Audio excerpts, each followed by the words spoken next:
Akhirnya, babak baru sejarah dimulai. Perencanaan penjarahan. 4 pulau resmi masuk ruang rapat. Sudah tak perlu lagi selimutkan di balik data koordinat atau pasal abu-abu. Ini bukan lagi soal administrasi. Ini tentang pancingan besar. Melihat siapa yang masih tidur dan siapa yang siap mengaum. Tentu, kita semua tahu ini bukan insiden kebetulan. Ini drama penuh skenario. Dengan peran utama dikirim sebagai wajah ramah dari rencana yang tak ramah. Duduk manis di meja perundingan, sambil di belakang layar, kontrak dan SK Menteri sudah disiapkan untuk ditegakkan di pulau yang katanya tersesat. Wilayah, rakyat diajak percaya ini soal batas wilayah. Padahal kita semua bisa membaca, ini tentang batas kesabaran Aceh. Mereka pikir Aceh diam. Tidak, Aceh sedang menahan diri. Tapi jangan salah. Diam bukan berarti buta, sabar bukan berarti bodoh. Pemimpin Aceh paham semua pola yang dimainkan. Beliau seorang pejuang, panglima perang.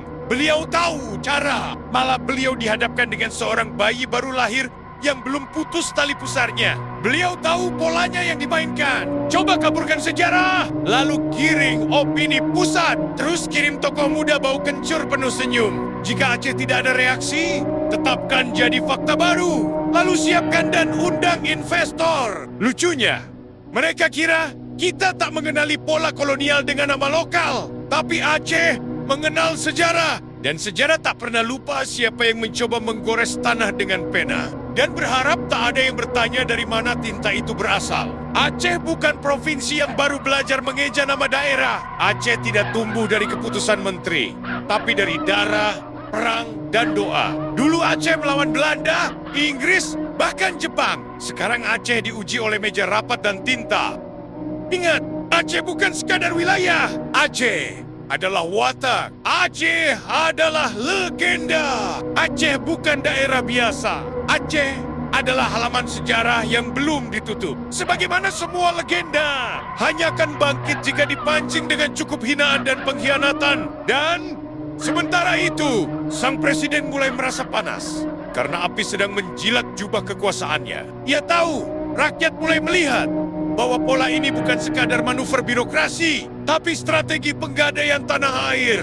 Dan ia tahu, para pembantunya bukan sedang bekerja untuk negeri, melainkan sedang menyelesaikan hutang pada satu raja yang kini mulai dilupakan.